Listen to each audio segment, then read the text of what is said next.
Hello दोस्तों, स्वागत है आपका हमारा यूट्यूब चैनल जमीन की सच्चाई में। दोस्तों आज आपके लिए हम लेकर आए हुए हैं ऐसी प्रॉब्लम जिससे हर एक आदमी फेस कर सकता है इस 2026 में। क्योंकि 2026 इतना भी अच्छा साल नहीं है, ये सिर्फ आने वाला नया साल है ये, और कुछ नहीं। ये सबसे ज्यादा परेशानियों का साल होने वाला है उनके लिए जिसके पास 1 इंच की भी जमीन है। वीडियो को ध्यान से देखिएगा और मेरे बातों पर ध्यान दीजिए। दोस्तों कैसा लगेगा कि आपने जमीन खरीदी, आपने रजिस्ट्री भी कराई, और अगर मैं उसको कहूं कि वो इलीगल है, वो मान्य नहीं मानी जाएगी, ये साबित नहीं करेगा कि आपकी जमीन है वो, तो आपको कैसा लगेगा। जी हाँ दोस्तों, आज का हमारा टॉपिक कुछ ऐसा ही है। ध्यान दीजिएगा, जो बहुत ही खतरनाक सा होने वाला है भाइयों 2026 उनके लिए जिनके पास जमीन है। याद रखिएगा, पहला क्या है हमारा टॉपिक क्या है, ध्यान दीजिएगा। रजिस्ट्री आपके नाम है फिर भी जमीन जा सकती है। कैसे? 2026 का पूरा सच जानिए। सोचिए दोस्तों, 2026 किसी को नहीं छोड़ेगा, सबको लपेटा में लेते रहेगा, लपेटे में लेता रहेगा, परेशान करता रहेगा, लपेटता रहेगा, लपेटे में लेता रहेगा। क्योंकि 2026 हो रहा है डिजिटलाइजेशन, ब्लॉकचेन रजिस्ट्री होगी, डिजिटलाइजेशन होगा। टीम आएगी, सर्वे करेगी, अपने डॉक्यूमेंट चेक करेगी, पूरी प्रॉपर्टी चेक करेगी, द लैंड क्या बोलते उसको, ड्रोन सर्वे करेगी, ड्रोन मैपिंग करेगी, सारे डॉक्यूमेंट्स चेक करेगी। अगर थोड़ी सी भी दिक्कत, आपके डॉक्यूमेंट्स को ब्लॉक कर देगी। ब्लॉक करते ही सीधा न वो अब बेच पाएंगे, न कंस्ट्रक्शन करना पाएंगे, कुछ भी नहीं। सरकार के अधीन चली जाएगी भाइयों, वो चली जाएगी सरकार के अधीन। ध्यान दीजिएगा, हमने हमेशा कितना कुछ क्वेश्चन पहले से लिख रखे हैं। अगर इसके अलावा भी कुछ आपको पूछना है तो आप मुझे कमेंट बॉक्स से मैसेज कर सकते हैं। और हाँ, आगे बढ़ने से पहले एक काम कर दीजिए, वीडियो को लाइक कर दीजिए और चैनल को सब्सक्राइब कर दीजिए, क्योंकि ऐसा इंफॉर्मेशन आपको हमारे अलावा कोई नहीं देगा। ये याद रखिएगा, हमारे अलावा कोई नहीं बता पाएगा। आप पूरे यूट्यूब की हिस्ट्री का नाम लेंगे तब भी आपके जो मुद्दे हैं, जो परेशानियां हैं, उस पर बात करने वाला आपको कोई नहीं मिलेगा हमारे अलावा। ध्यान दीजिएगा, हमारा पहला क्वेश्चन क्या है, रजिस्ट्री का मतलब क्या है। दोस्तों रजिस्ट्री, अगर आपको कोई भी जमीन खरीदना है तो एक क्रेता और विक्रेता, ये बेचने वाला और खरीदने वाले के बीच एक समझौता होता है, पैसे का लेन देन होता है। समझौता नहीं कहेंगे उसको, मालिकाना, मालिक बोलेंगे। मालिक जो दिन बेचता है, जो खरीदने वाला मालिक है वो पेपर के लेन देन से वो खरीदता है। पैसा देते हैं तो पैसे का एक स्रोत है, वो ट्रांजेक्शन का एक जरिया है। रजिस्ट्री सिर्फ और सिर्फ ट्रांजेक्शन का एक जरिया है, मालिकाना हक नहीं देता है। ये सबसे बड़ा भ्रम है लोगों में कि अगर रजिस्ट्री है तो हम मालिक हो गए। छाती तान के लोग घूमते फिरते हैं और वो सोचते हैं कि हमें अपनी टेंशन लेने वाली कोई बात नहीं, हमने तो रजिस्ट्री करा दी है। लेकिन नहीं, गलत। रजिस्ट्री का मतलब मालिकाना हक नहीं है, वो सिर्फ और सिर्फ जमीन खरीदने का एक जरिया है। सिर्फ बैंक की तरह वो काम करता है। बैंक जैसे ट्रांजेक्शन का एक स्रोत है, वैसे भी वो भी एक ट्रांजेक्शन का स्रोत है, मालिकाना हक नहीं देता। आगे ध्यान दीजिएगा, डबल रजिस्ट्री का खेल। दोस्तों ध्यान दीजिए, डबल रजिस्ट्री, लोग समझते हैं कि डबल रजिस्ट्री कैसे हो सकती है। एक ही जमीन दो लोगों को अलग अलग बेच दी जाए, और पहले वाले मालिक ने अगर नामांतरण नहीं करवाया, यानी खतौनी में नाम अपडेट नहीं करवाया, और दूसरे वाले मालिक ने खतौनी में अपडेट करा दिया। सो ये पुराने वाले जो पहले वाले मालिक था, कि दो आदमी को बेचनी गई थी जमीन, एक आदमी तो नहीं कराया पहले आदमी ने, अब बाद में कुछ गया उसको जमीन बेच दी गई धोखे से, उसने अपना खतौनी में अपडेट करा लिया। अब भाई मालिक का नाम तो उसे मिल जाएगा, कब्जे में उसी को मिलेगा। कब्जे वो क्या पता हो कब्जे पहले से ले रखा हो। और आप कोर्ट में आप जो है चक्की पीसेंगे, सॉरी कोर्ट में आप तारीख पे तारीख लेते रहेंगे इस मामले के ऊपर, बोलेंगे भाई कि तो जमीन हमारी है।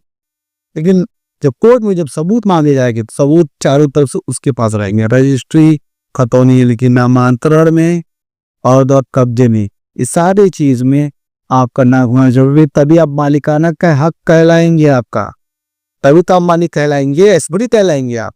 क्योंकि कानून, कोर्ट सिर्फ और सिर्फ भावनाओं पे नहीं, सबूतों पे चलता है, रिकॉर्ड से चलता है। रिकॉर्ड पे ही उसकी किसी भी केस के फैसले को सुनाया जाएगा, ऐसे नहीं सुनाया जाएगा। आगे बढ़ते हैं। और हाँ, आखिर में आपको हम बताएंगे कि जमीन लेने का एक सही तरीका क्या है। अगर उसको आप फॉलो करेंगे तरीका आपको लास्ट में बताएंगे। अगर उसको आप फॉलो करेंगे तो आपको आपकी जमीन से कोई नहीं हटा सकता, भले ही वो सरकार क्यों ना हो। आगे बढ़ते हैं। फर्जी पावर ऑफ अटॉर्नी। दोस्तों 2026 में ऐसे मामले आए हैं कि, और हाँ दोस्तों, ये डबल रजिस्ट्री वाला हजारों केस है, हजारों केस भारत में चल रहे हैं। इनको नहीं पता तो वकीलों से जाके मीट कर बातचीत कर सकते हो, वो बता देंगे कि डबल रजिस्ट्री का मामला कितनी ज्यादा बढ़ते जा रहा है। ठीक है, आते हैं पावर ऑफ अटॉर्नी की तरफ। पावर ऑफ अटॉर्नी दोस्तों 2026 में ये मामला बहुत ज्यादा है, बहुत ज्यादा है। किसी जमीन को धोखे से पावर ऑफ अटॉर्नी बनवा लेना किसी जमीन का, और उसी के से जमीन की शर्त बेच देना। तो जो लेने वाला बेवकूफ, उसने तो वेरिफिकेशन कराया नहीं, आंख मूंद करके ले लिया, और अचानक उसको सरप्राइज मिलता है कि जो उसने जो रजिस्ट्री कराई है वो फर्जी हो गई है। उसने फर्जी तरीके से रजिस्ट्री करवाई है आपकी, क्योंकि आप वो मालिक था ही नहीं, उसके कोई हक ही नहीं था जमीन बेचने के लिए, जिसने आपको जमीन बेची पावर ऑफ अटॉर्नी के थ्रू। आप तो भाई साहब पेड़ से पैसे तोड़े और जाके कुएं में डाल दिया आपने, ऐसी हालत कभी आपने, क्योंकि आपने हमें फॉलो भी नहीं कर रखा था ना। हमें अगर फॉलो किया है तो आपने, तो आपको ये बात पता रहता।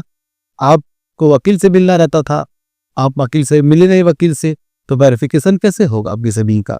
कभी भी कोई जमीन लीजिए भाइयों तो बिना वकील के वेरिफिकेशन के जमीन और प्रॉपर्टी मत लीजिए आप, ये याद रखिएगा आप लोग। डबल वेरिफिकेशन, डबल रजिस्ट्री हो गई, पावर ऑफ अटॉर्नी, ऐसे लाखों केसेस पड़े हुए हैं कोर्ट में, सिविल कोर्ट में चल रहा है, सालों साल चल रहा है, सालों साल चलते आ रहे हैं, और लोग ध्यान नहीं देते हैं, और सीधे लेते हैं लोग, लेकिन ध्यान देना बहुत जरूरी है भाइयों।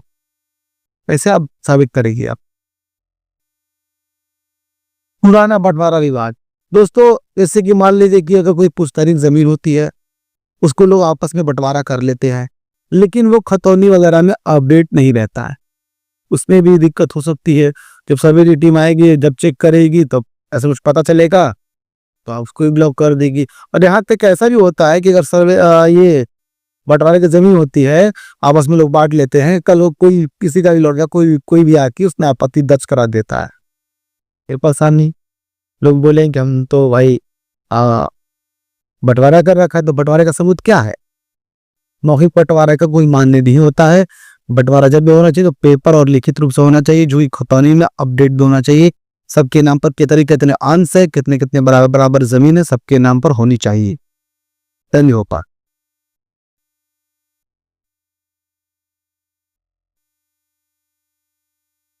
पांचवा है रिकॉर्ड अपडेट न कराना। दोस्तों जमीन जब भी आप खरीदिए, जब भी रजिस्टर कराइए तो नामांतरण जरूर कराइए, तभी आपका रिकॉर्ड अपडेट होगा। खतौनी में पुराने वाले मालिक का नाम काट करके आपका नाम दर्ज कराया जाएगा। अब मैं आपको बताता हूँ जमीन खरीदने का सही तरीका क्या है, उसको आप फॉलो करेंगे, आप कभी भी कोई परेशानी से बच सकते हैं। और हाँ, अगर इससे कोई भी रिलेट करता है, किसी के साथ भी ऐसा कुछ प्रॉब्लम हुआ है, तो आप वकील से तुरंत मिलिए, वकील से मिलकर अपनी परेशानियों को बताइए, उसे साझा कीजिए, वकील आपको आगे की प्रक्रिया बताएगा। ध्यान दीजिएगा दोस्तों, आपको जमीन खरीदने से पहले जमीन की लेनी है खतौनी। खतौनी लीजिए, खतौनी लीजिए। खतौनी कौन देगा आपको? खतौनी वो देगा जो जमीन आपको बेच रहा है, या फिर अगर आपकी मालिक से बात है तो मालिक आपको दे देगा, या फिर अगर आपकी एजेंट से बात है तब भी दोनों सूरत में आपको मालिक से ही मिलेगा। एजेंट के थ्रू मिले, एजेंट के थ्रू मिले, या फिर आपको रेंट मालिक से मिले। खत्म होने का आपको सीधा जाना है वकील के पास, कच्चे नहीं। वकील, उसको दीजिए पैसे, कितने देना है? 500 से 1000 रुपए। 500 से 1000 रुपए दीजिए। क्यों देना है? वकील की वो काम है, करे वो करेगा आपकी जमीन की प्रॉपर्टी का, जो आपकी प्रॉपर्टी के जो कागजात उसका करेगा मुआयना। आप उसके अपनी प्रॉपर्टी का उससे मुआयना कराइए, जमीन का जो कागजात आप देश का मुआयना कराना, तकरीबन 2 फसली का आप कराइए।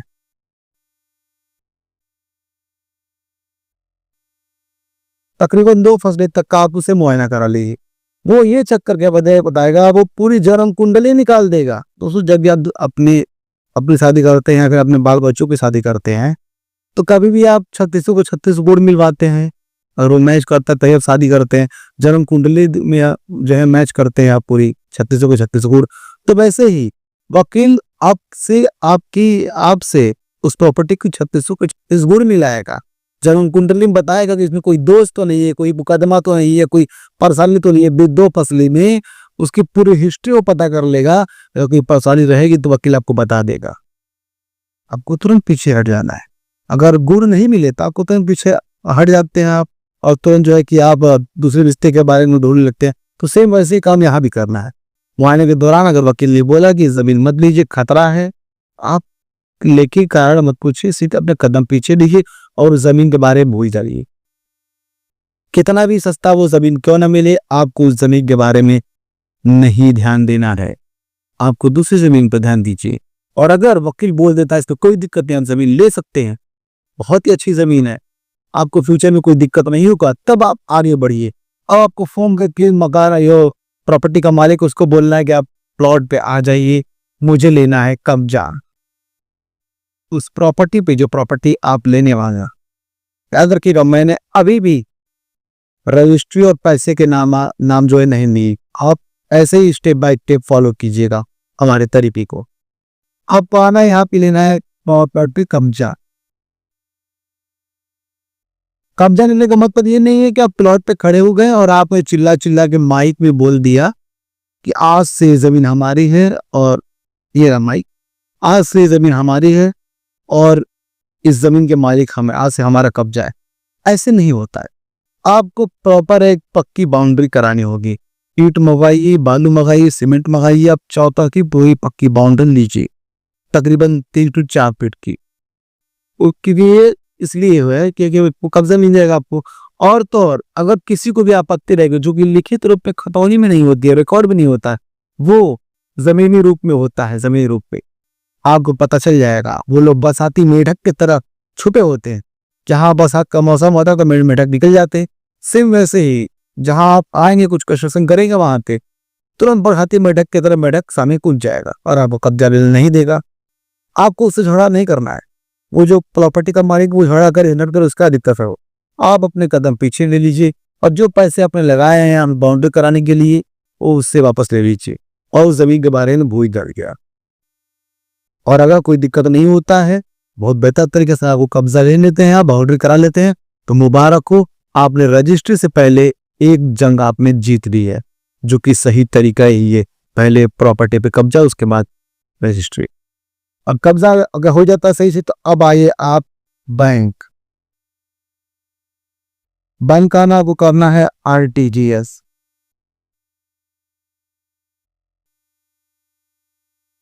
RTGS करना है आपको। कभी पैसा दीजिए जमीन के मालिक को तो कभी भी कैश मत दीजिए भाई। ये वही सबूत होता है प्रॉपर्टी की। बैंक के थ्रू आप करते सेफ तरीका भी, सेफ तरीका दीजिए। तो आप बैंक के थ्रू इनको पैसा भेजिए। उसके बाद आप आइए कचहरी, कहाँ, रजिस्ट्री करवाए। ये कराया पे रजिस्ट्री। यहाँ के रजिस्ट्री के दौरान कई चीजों का ध्यान देना होता है। आपकी जो आईडी है, जो आप भी उस वहां पे लिख करेंगे रजिस्ट्री से प्रूफ के तौर पर, उस पे जो नाम है सेम एग्जैक्ट वही नाम आपके रजिस्ट्री पेपर्स पे होने चाहिए। कोई भी मात्राओं गलती, कोई अक्षरों की गलती आपकी मालिकाना हक जा सकती है उससे, क्योंकि एक अक्षर की गड़बड़ी हुई तो मालिकाना हक कैसे साबित करेंगे आप। और पति, पिता, पुत्री, ये सब जो भी होता है, पत्नी, ये सब भी अच्छे से भरा होना चाहिए। और तो और जितनी आपकी जमीन है उतना उस पे प्रॉपर लिखा होना चाहिए, न ज्यादा न कम। थोड़ा सा दिक्कत, ज्यादा परेशानी हो सकती है आपको, क्योंकि इससे ये फायदा होगा कि आप इसके बगल में बैठ जाइए। इसके लिए जो भी आदमी टाइप कर रहा है रजिस्ट्री पेपर पर, उसके बगल में बैठ जाइए और इन बातों का आप खूब ध्यान दीजिए, क्योंकि जमीन आपकी है, परेशानी आपको हो सकती है, उस वकील के नहीं। और रजिस्ट्री के 1 हफ्ते बाद आपको अप्लाई करना है नामांतरण के लिए।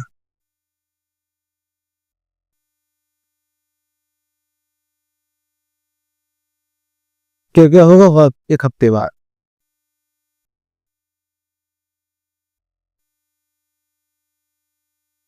रजिस्ट्री हो जाती है तो 1 हफ्ते बाद आप अपने डॉक्यूमेंट्स लीजिए, जाइए वकील के सर पे दे मारिए। मतलब वकील को सर पे नहीं मार रहा, तो सामने ले दीजिए और कहिए हमारा नामांतरण यानी दाखिल खारिज के लिए आप लोग अप्लाई कर दीजिए, क्योंकि रजिस्ट्री तो हो गई लेकिन खतौनी में नाम तभी आएगा जब आप नामांतरण करवाएंगे। नामांतरण एक ऐसी प्रक्रिया है कि पुराने वाले मालिक का नाम हटा करके, यानी कि राजस्व विभाग के रिकॉर्ड से पुराने वाले मालिक का नाम हटा करके आपका नाम दर्ज कर दिया जाता है, तब आप ऑफिशियल मालिक कहलाते उस प्रॉपर्टी के, जो खतौनी में भी दिखने लगेगा। पुराने वाले मालिक का नाम हटा करके आपका नाम रहेगा आदेश में, तब आप मालिक कहलाएंगे। और इस तरीके को अगर आप फॉलो करेंगे तो आपकी जमीन आपसे कोई नहीं छीन सकता, 2 कौड़ी का इंसान हो या फिर 2 कौड़ी की सरकार हो, आपसे आपकी जमीन कोई नहीं छीन सकता। ये आप लोग याद रखिएगा। अब आता है टॉपिक की तरफ।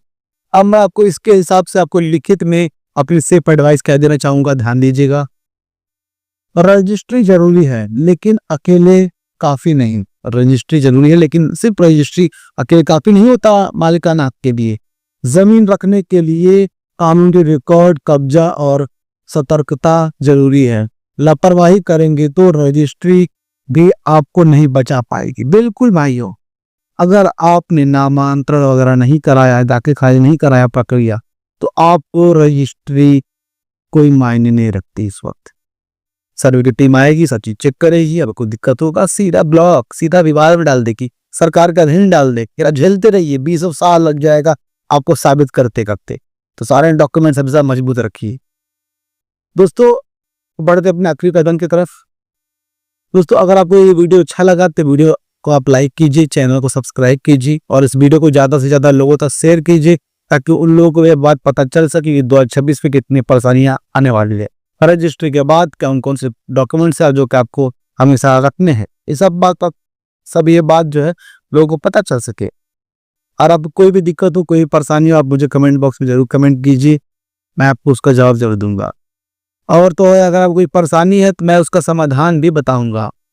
तो फिर मिलेंगे भाइयों किसी नए वीडियो में, किसी नए टॉपिक की तरफ। तब तक हमें दीजिए इजाजत। जय हिंद दोस्तों।